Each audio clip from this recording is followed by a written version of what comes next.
Hello, welcome back to my channel. সবাই কেমন আছো? আশা করি সবাই খুব ভালো আছো আর আমিও খুব ভালো আছি। দেখে নিশ্চয়ই বুঝতে পারছো আমি আজকে তোমাদের সাথে আজকের আবারও একটা বাঁধাকপি রেসিপি শেয়ার করছি। এবার তোমরা বলবে যে রেনু, তোমার কাছে কি আর কোনো রেসিপি নেই, কোনো কন্টেন্ট নেই যে রোজ রোজ তুমি এই বাঁধাকপির রেসিপি শেয়ার করো? দাঁড়াও আমাকে বলতে দাও। আগের দিন তো আমি শেয়ার করেছিলাম বাঁধাকপির ঘন্ট, আজকে তোমাদের সাথে শেয়ার করতে চলেছি শীতের মটরশুঁটি দিয়ে আর আলু দিয়ে বাঁধাকপির চচ্চড়ি, মানে যেটা আমরা সাধারণত বাঁধাকপি বলে বাঁধাকপির তরকারি বলেই জেনে থাকি। তো চলো শুরু করা যাক। দেখো আমি বাঁধাকপিটাকে সেদ্ধ করে জল ঝরিয়ে নিয়েছি আর এখানে কেটে নিয়েছি ডুমু ডুমু করে আলু।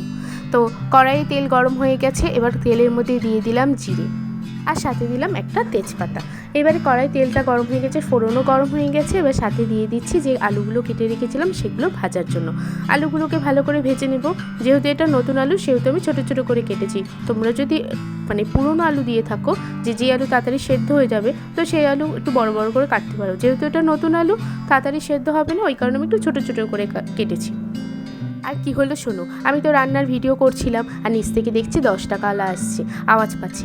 গিয়ে ঝপ করে এই ঝুড়িটা কিনে আনলাম। অনেক দিন ধরে এই ঝুড়িটা না ওপর থেকে দেখি যে এই ঝুড়িগুলো ওদের কাছে থাকে, খুব সুন্দর লাগে লঙ্কা রাখার জন্য।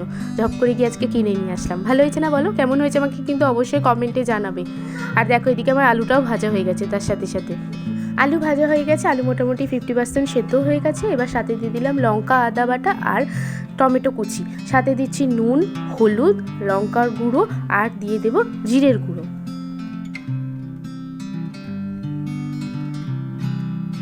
সমস্ত মশলাটাকে এবার কষিয়ে নেব। মশলাটা যাতে না পুড়ে যায় সেই কারণে দিয়ে দিলাম অল্প পরিমাণে জল।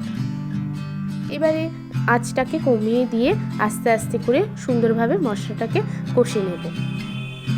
এই সময় তোমাদেরকে একটা কথা বলি, জানি অনেকেই জানো, তবে যারা জানো না তাদের জন্য। আমাদের বাঁধাকপি খেলে দেখবে গ্যাস হয়ে থাকে, তো অনেকে এই ভয়ে আমরা বাঁধাকপি খাই না। তো বাঁধাকপিটাকে যদি প্রথমে ভাপ দিই, আমি আজকে যেরকম করেছি, ভালো করে জল ঝরিয়ে নেওয়া যায়, ভাপ দিয়ে সেদ্ধ করে জলটাকে ফেলে দেওয়া যায়, তো গ্যাস অনেকটাই কম হয়। তো দেখো এখানে আমি দিয়ে দিলাম মটরশুঁটি। শীতের যে কোনো নিরামিষ তরকারিতে কিন্তু মটরশুঁটি দারুণ খেতে লাগে। আর একটা কথা কি জানো, বাঁধাকপিতে প্রচণ্ড পরিমাণে অ্যান্টিঅক্সিডেন্ট রয়েছে। এটা ব্লাড সুগার আর ব্যাড কোলেস্ট্রল কমাতেও খুব সাহায্য করে। তো আমরা যারা ভেবে থাকি বাঁধাকপি খেলে শুধু গ্যাস হয়, বদহজম হয়, তো তারা কিন্তু এবার থেকে বাঁধাকপিটা ভালোই খাবে, একদম নাক ছিটকবে না। তো চলো কথা বলতে বলতে আমার মশলাটাও কষানো হয়ে গেছে, মশলা থেকে কাঁচা গন্ধও চলে গেছে। তো দেখো এখন সেদ্ধ করে জল ঝরিয়ে রাখা বাঁধাকপিটা এর মধ্যে দিয়ে দিলাম। দিয়ে এবার সমস্ত মশলার সাথে নেড়ে চেড়ে ভালোভাবে মিশিয়ে নেব। এই সময় আঁচটা একটু বাড়িয়ে দিতে পারো, তাতে বাঁধাকপির মধ্যে থাকা জল টেনে যাবে এবং সমস্ত সবজিগুলো যে রয়েছে সেগুলো ভালোভাবে সেদ্ধ হয়ে যাবে। বাঁধাকপি থেকে জলটা টেনে গেলে মোটামুটি সমস্ত মশলাগুলো ভালোভাবে বাঁধাকপির সাথে মিশে গেলে তখন আমাদের মোটামুটি রান্নাটা হয়ে যাবে।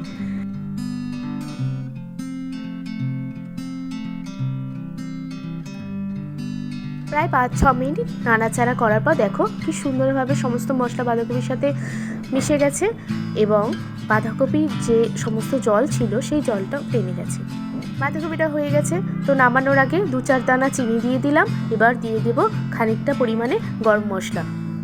কারো যদি মনে হয় গরম মশলার বদলে সে ধনেপাতা খাবে, ধনেপাতাও দিতে পারো, তাতে কোনো অসুবিধা নেই। সমস্তটাকে আমি ভালো করে মিশিয়ে নিয়ে এবার এটাকে নামিয়ে নেব।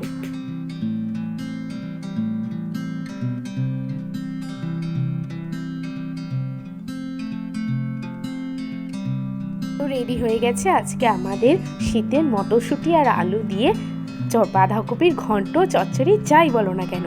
পরোটা, রুটি, ভাতের সাথে এটা দারুণ যায়, শুধু সার্ভ করো গরম গরম। তো আজকে রেসিপি কেমন লাগলো? রেসিপির ভালো মন্দ ভুল ত্রুটি যা কিছু আছে সমস্ত কিছু আমাকে কিন্তু কমেন্টে জানাতে পারো। আর চ্যানেলে নতুন হয়ে থাকে অবশ্যই চ্যানেলটাকে সাবস্ক্রাইব করে নাও এরকম আরও নতুন নতুন রেসিপির জন্য। তো চলো দেখা হবে নতুন একটা ভিডিওতে। ততক্ষণ তো সবাই ভালো থেকো, সুস্থ থেকো, টাটা।